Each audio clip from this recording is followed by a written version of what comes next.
Aloha. Mahalo. Welcome to season 2, episode 2. How am I? I have really good friends. I feel awful. I feel so awful. I feel like a squashed bug on a windshield. And I feel like a big fucking dumb idiot loser. How are you? I missed you. I love you so much. Thank you for being here. Thank you for reaching out to me. My friend Natalie from Alabama. Dude, I knew this girl way back in the day. She knows all of the people that I'm talking about, and she listens to the podcast. Hey girl, what's up? I love you. Lauren, another girl I know way back. Basically my twin if I was like a normal person. Like imagine if I was normal. That's like Lauren. She's so cool. You're like amazing, dude. You're so cool. I really love you and admire you. And I see you as like a parallel dimension version of me if my whole life hadn't been fucking weird. Love you. Thanks for listening. Shout out to a group of teenagers in St. Louis and like a little band of graffiti artists. I'm fucking about this shit, you guys. I like what you're doing, and I'm into your artwork and I'm into your vibe, and I just want all of you folks to know that I'm going to be releasing some stickers soon, and it's going to feature some of this artwork, and I love you guys, and I'm excited. I'm excited for everything. I want to shout out Marnie Ray from Arlington Heights. Did you know that there's a group of 40-year-old moms who ask each other what B was up to this week? Hey guys. Hi, how are you? Welcome. Make a seat. I love you. I am so fucking grateful that you're here and that you're like interested in these stories, because I need you. I need a group hug from all of you at some point. Melanie K from the Pacific Northwest. Dude, this is like a youth probation officer who found my podcast through total happenstance, who embodies like everything good that exists in the world and understands all of the problems that we're capable of fixing and is actively taking measures to fix them on a regular basis. How fucking cool is that? She like stumbled on my podcast because she was doing research for her job, and she is fucking amazing, and she's making a difference in this world, and she's making this world a better place, and she listens, and I love you and I appreciate you, and I'm so grateful that you're out there and that you're with me and that you exist and that you're doing what you're doing. You guys know the drill. I'm on a network with some other podcasts.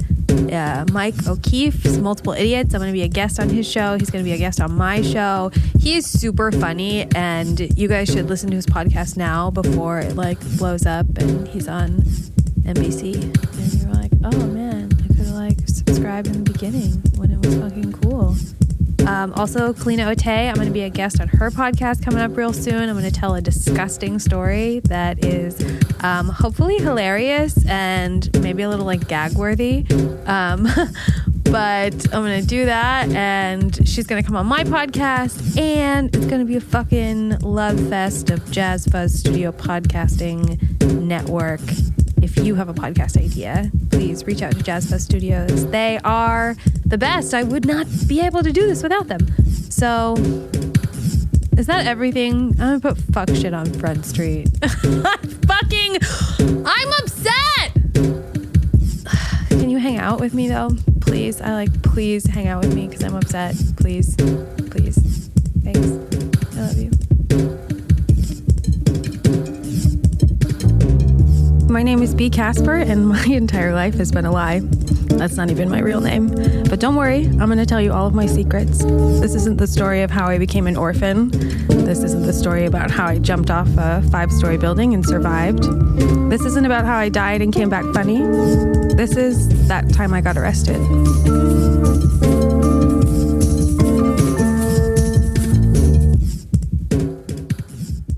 I went to Cook County in a van, handcuffed to a bunch of other girls, nodding out still on those benzos because I slept that whole fucking 8-10 hours while we were waiting for them to come get us on the floor of that cell at that courthouse. And then they came and then they got us and they drove us to Cook County Jail. Do you know anything about Cook County Jail? Let me enlighten you. It is the worst. No, this is like categorically correct. It is the worst county jail in the entire country. They have more lawsuits than any other jail ever to ever have one. They recently had to pay a $55 million class action lawsuit that took place over a sexual abuse strip search scandal. It took place over like 15 years. They took you into a big gymnasium and they made everyone take off their clothes all together in the same room. And they had male guards walking up and down the lines while you removed all of your clothing. And they would say terrible, obscene, rude, mean, disgusting things to you about your body. And then they would say, lift your breasts up and turn around and spread your cheeks apart and cough. And if you didn't do it right, they'd say cough again. And if they liked the way that you looked, then they did a full body cavity search, which meant that you were naked and you were standing there and there were 3 men that would put on blue gloves in front of you. And then they would take out little tiny flashlights and then they'd come towards you and they would touch your hair and they'd touch your ears and they'd touch your nose and they'd make you open your mouth. And then they'd talk about how well their dicks would fit inside of it. And then they'd go down your body with the flashlights and they would lift your boobs up and they would turn you around and then have you bend over. And they would take their fingers and they would slide them down your back, over your butt, up your legs. And then they'd spread you apart. And they would take a flashlight and they would look inside. And then they would comment on whether or not they thought if you had had a lot of sex or not. And they did that to the girls they thought were cute. I was one of those girls. So this is where I got sent to. And I started to get processed, and I was in this long line of women who were all there for different reasons. You know, they had either just gotten arrested, or they were like me and they were getting ready to go to prison, or they had been sentenced to some amount of time, or they were just coming back and forth through court. There was a lot of different reasons why we could all be in this big room together. And we're all there for the same reason, technically, is that they're keeping us and we don't get to leave. And now everything about our life from moment to moment is completely controlled by someone else. So they start processing you, which is a process that I'm very familiar with. I know what's coming, right? I did a good amount of research before I went and turned myself in. So I had a strong idea of their procedures and what to expect and how to answer all of the questions that they were going to ask me and how I could pretty much game the system in my favor. So we were waiting to get a blood test because everyone had to get their blood tested because there is a problem with women with HIV in jails. This is really crazy. I bet you didn't know this, but there are these gangs of women who have HIV who will cut themselves and put their blood into your drink or your food and try and infect you or whatever. I don't know. It's like a game. It's like a thing that they do. So you have to be really careful because I guess you don't really even know who it is. But they test everyone and they try and keep those people somewhat separate, I suppose. So they're testing everyone's blood. And there was this man, this prison guard, And like I said, I mean, I didn't know what I didn't know. And you don't know until you know. And you don't know until fucking someone shows you like what's going on. So there was this guard. He was like 6 foot tall and he was like 400 pounds and he was bald and he was sitting down in this chair that looked like it was about to collapse under his weight. And he was screaming at all of these girls. He was telling us to hurry up and he was telling us to make a line and he was saying like really vulgar things at them, making comments on their body and their hair and if they looked like cute or like gross. And I was just kind of like observing everything. And I still think deep down in my heart that I'm like a badass or something. I mean, they had to break my mind before they could break my body. And they know that. They know that because this is like a thing that's been happening for fucking 50, 60, 70 years.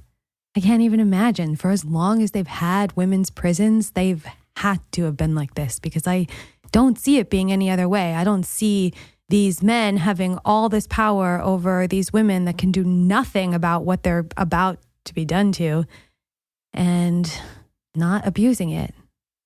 So he was yelling at all these girls and I didn't know what was coming, but I told him that he should shut the fuck up.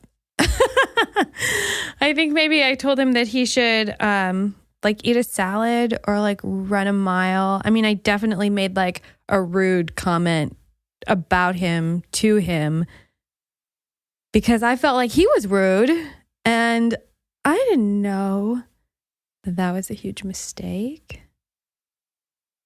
So this guy got up and he grabbed me and he flung me across the room and he pulled my arms behind my back and he put his hands in my hair and he stuck his hands like to the back of my head and he pulled me back kind of like cartoon-like and slammed me against the desk that he was sitting at. And everyone was watching and everyone was really quiet and the sound that my face made against the wood was like super loud and I swear I like thought I like broke my nose or like saw stars. I like felt like something broke because it hurt so bad and the crack was so loud. I didn't actually, but that's what it felt like.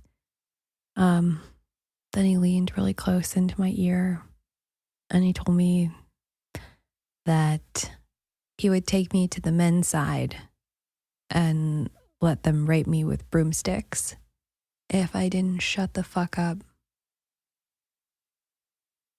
And so I was like, okay. I was like, dude, totes. Like, whoa, too far. I mean, yeah, I guess I was asking for it.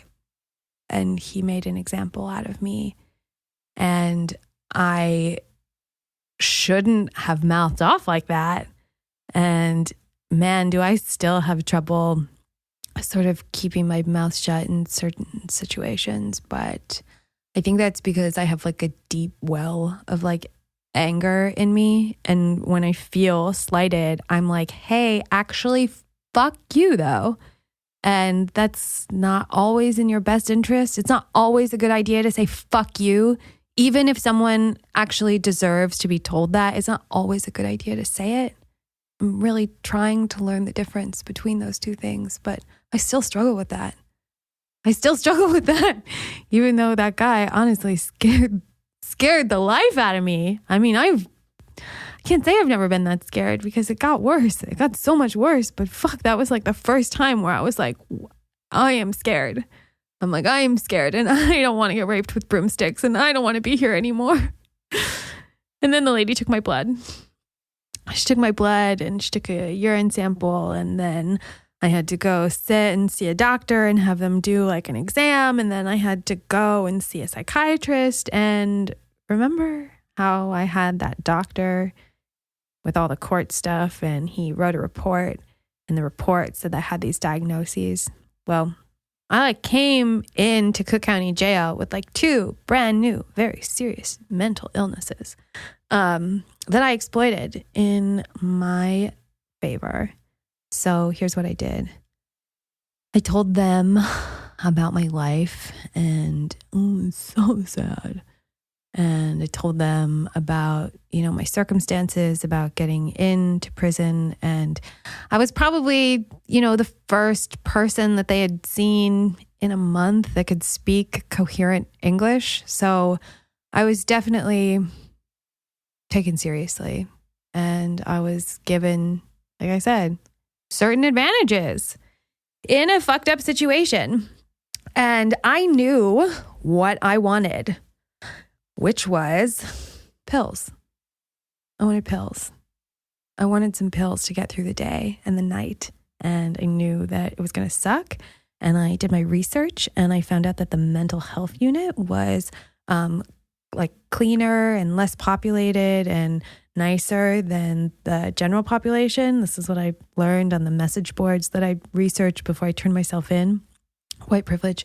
And I found that if I was in the mental health unit, I would, get more privileges and more advantages. So I manipulated them, even though I wasn't on any medication, even though I, didn't really have these super serious mental illnesses, which maybe you could argue that I actually do and did, but not to the extent where I would be on 4 different medications at once. Here was my pharmaceutical lineup for Cook County Mental Health Unit for the 3.5 months that I was there. They gave me Zoloft for depression because, obviously it sucks.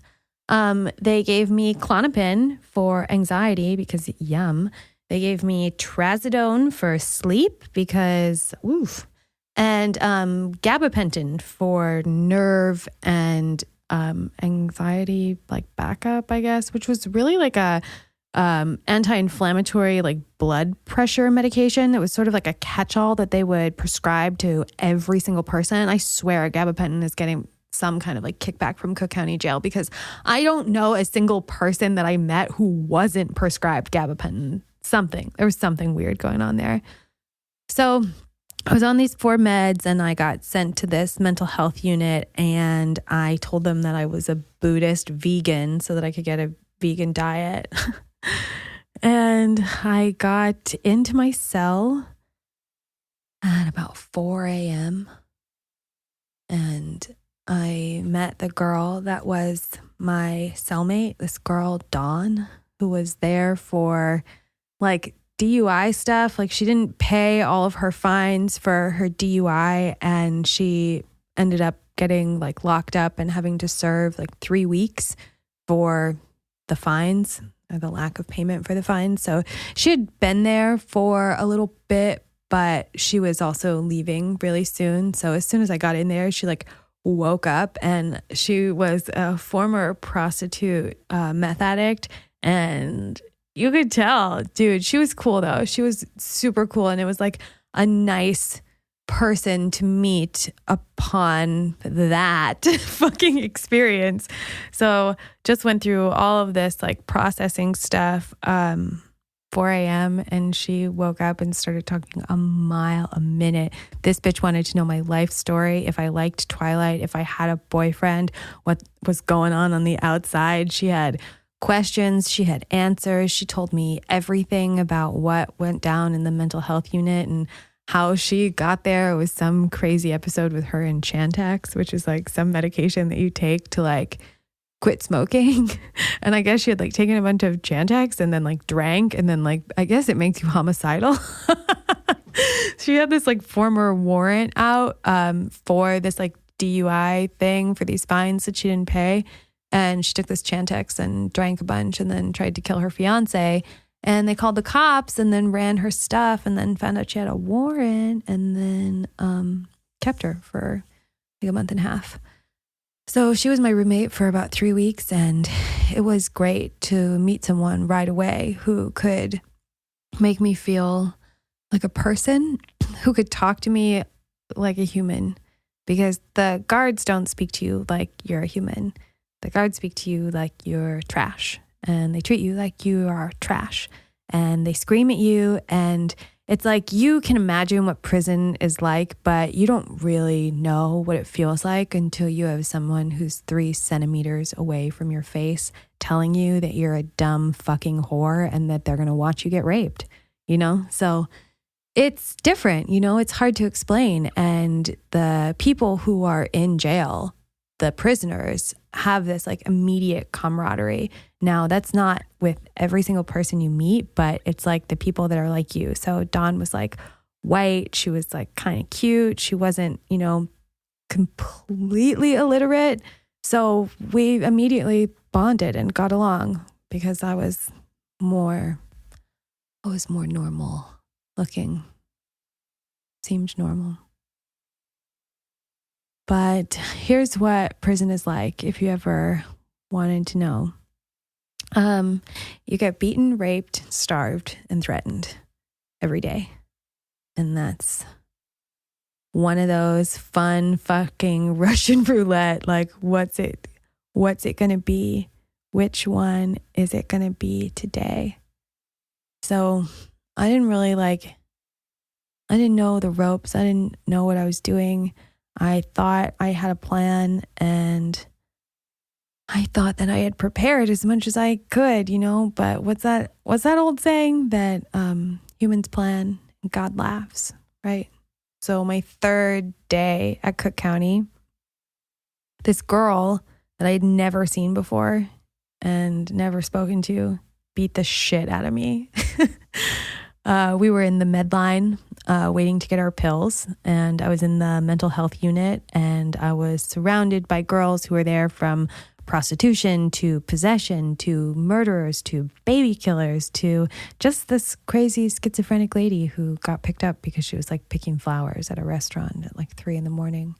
It was weird and it was sad. But I didn't know how much crazier it was going to get. And that was just the beginning. Everything that you're hearing is just the beginning because it gets worse. It gets crazier. It gets worse. It gets crazier. So I was in the med line and I was talking to Dawn. And I remember this so vividly because I had never been in a fight before. I mean, can you believe that? But it's true. I've like never had anybody like hit me, other than like my grandmother when I was like younger and, maybe like slap me in the face or something when I'm like being a bitch. But I've never had anyone like pull their fist back and strike me with all of the force that they had. And this girl came up to me, this black girl that was bald, and she had these really light, beautiful brown eyes. I'll never fucking forget her eyes. This girl came up to me and she pulled her fist back and she punched me straight in the face. And my response was, ow, stop. I mean, like as if that was going to do anything, but she pulled her arm back again and she punched me again straight in the face. And then I like went into defensive mode where I just like pulled my arms up across my face and I said, ow, stop. I like don't have siblings, I don't know what it's like to be physical with someone. Like the girls at my boarding school, we didn't fight each other, like not physically. We just like teased each other until someone developed an eating disorder, like no one ever got physical with me in my whole life ever. And this girl hit me again and I fell over because I've never been punched 3 times in the face before, even though like the last like 1.5 of them was with my arms covering my eyes and nose. I had never been like punched in the face before. And like this girl fucking broke my nose. Now my nose is for real, actually broken. She gave me 2 black eyes. She broke my nose and she busted my lip. I fell on the floor and she started kicking me. And she kicked me like 3 or 4 times and then turned around and picked up a tray where we used to have all of our food. It's like these thick, huge plastic trays. They're not like the ones that you see in a cafeteria in like a school. They're like 3 inches thick and they have like these little slots in them. They're like plastic giant TV dinners. And she picked it up and she goes to start hitting me like over the back with it. And I'm in the crash position and my hands are over my face and I'm screaming, I'm begging, I am crying. I'm saying, stop, please stop, please stop. That's what I was yelling at her. And that's when the guards came and separated us, even though they had been standing there watching the whole thing that whole time. That's when they stopped her. That's when they got her off me. And they took me to the infirmary. They gave me an ice pack and some ibuprofen for my broken nose, my black eyes, my bloody lip. And they said that I had two options.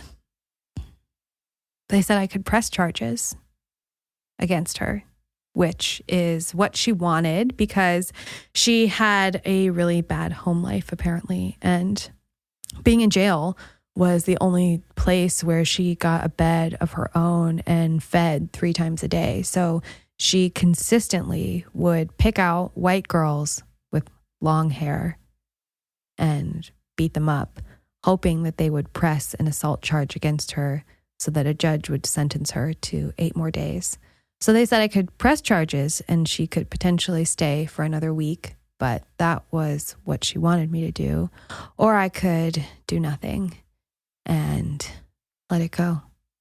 And then she'd be out of there sooner and I wouldn't have to worry about her hurting me again. Those were my options.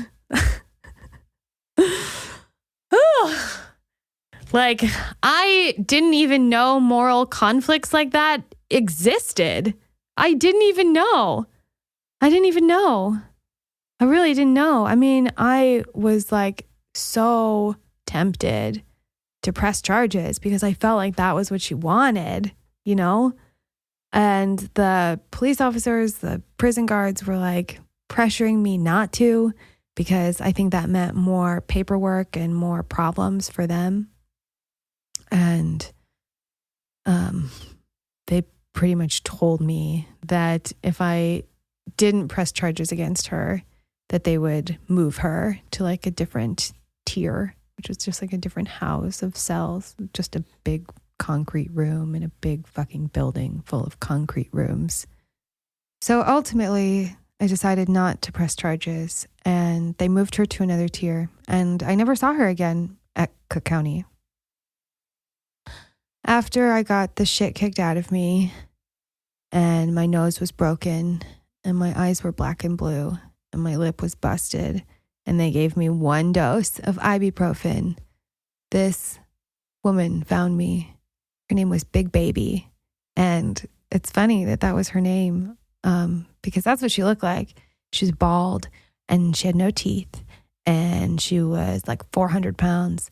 And she was really round and she looked younger than me, even though I was 24 and she was 55. And she was the leader, I guess, of this drug ring that exists in Cook County. And what happens is they have a lot of women who've been there for a long time. They have a lot of women who've been in and out of there for a long time. I'm talking 10, 20 years of like repeat revolving door experiences where you're seeing these women for months or years over and over again for a decade. So they know everyone and they run that place up and down. And the way that they do it is they sell pills that they're getting from, you know, the pharmacy in the jail to other inmates for food. So you buy commissary, which someone has to like give you money on the outside, or you have to like bring money with you when you turn yourself in, and you buy food and you trade that food for pills. So after I'm all fucked up, Big Baby found me and she asked me if I wanted something for the pain. And I was like, what do you got? You know, I already had an arsenal of shit that was keeping me docile at best, but she had real drugs. She had narcos. She had Xanax. She had oxys. She had drugs. You know, you could get fucked up.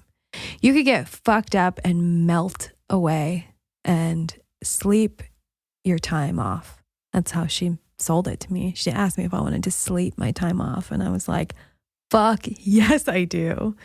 Fuck yeah, of course. So I got involved with her and I started buying pills because everyone was buying pills and because I didn't want to fucking experience anything that I was experiencing, because that first time of that guard throwing me to the ground and threatening me, and that first story of that girl coming up to me and beating the shit out of me, that's like par for the course. That was what it was like all the time. There was always some guard on a power trip who singled you out. Are you new? Are you pretty? Are you smart? What does your voice sound like? What do you look like naked? All of these things matter and were opportunities for them to fuck you up. So yeah, I wanted to be on pills all day long. And the guards liked it that way. They liked it if we were sedated because it made it easier for them. So they participated in the distribution of the pills and the commissary that you would exchange for the pills. And I knew when all of this stuff was happening that it was important for me to remember what happened. All I could do was remember, because when I got out, I didn't turn around and become some like advocate for the welfare of women in prison. I got out and I tried to forget everything that happened to me. But the thing is, I had to remember, and I have to remember, because that's the only thing that I'm ever even gonna do as far as this fight is concerned. It's just me here telling you, remembering what happened when it wasn't even that bad for me. It wasn't even that bad for me. So my mom and my grandmother came to visit me at Cook County about 2 weeks into my stay there. And they were on the other side of the glass. That's what it was like. It was that glass partition with the phone. It was the same thing like when I was a kid. But they were on the other side. And I was deep into the pills that I was taking. And I had already been threatened and touched and had the shit kicked out of me. And they didn't know that I like came from money. They didn't know that I was smart. They didn't know that I had like family members that were white, that were on the outside, that could advocate for me and help me and do anything for me, until my mom, my grandmother came to visit me that day. And I was pretty close after I had gotten the shit kicked out of me. So I still had like my nose broken and 2 black eyes and like a big fat lip and bruises all over my face and arms. And the guards walked me down to the visiting room. And this one guard dug his nails into my arm and he pulled my arm back so that I couldn't walk anymore, and leaned down and whispered into my ear that if I said anything about what was going on to my white family, that they would kill me and they would make it look like an accident. And then he released my arm and he pushed me. And then I like tripped and walking into this like visiting room. And then I had to see my mom and my grandma there. And they both just started crying. And my mom told me I looked pretty, because that's all she ever cared about. And my grandmother asked me if I was okay. And I didn't say anything. I just cried. And put my hands up on the glass, and I said that I was sorry. Because I knew that every choice that I had ever made had led me up into that moment. I knew that I like, in a way, deserved everything that I was getting. And I knew that it was unfair. And I knew that life sucked. And I knew that I wanted to die. And I didn't know that was just the beginning. And that it was going to get a lot worse. And I was going to be in Cook County for 3 more months. And then it was going to get worse. And then it was going to get worse.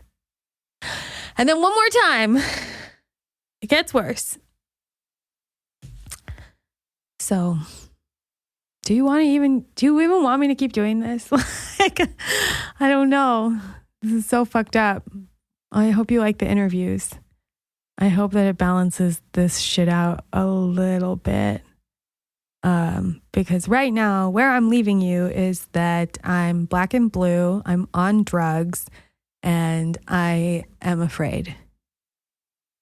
And I can't tell anyone. The real consequences of what happened weren't just going to prison. They weren't just getting beat up. They weren't just developing a minor pill habit. They weren't just getting threatened. It wasn't just being terrified. It wasn't just this sad realization that every fucking fucked up thing that has ever happened to me led me to that moment. It wasn't just that. That's not even the real price I have to pay. The real price I have to pay is that now, almost 6 years later, I still wake up every day and I want to die. And that's like something I actively have to fight. And I still cannot have like a healthy relationship with someone of the opposite sex. I can't do anything. I just feel stuck in these experiences and these feelings and all of the pieces of me that it like ripped away. I don't feel like I'm like whole, and I haven't felt whole since all of this stuff happened. And I didn't even know that I was whole before. I didn't even know how much that I had to lose. I didn't even know how much was going to be taken away from me. I didn't think it was going to be like this.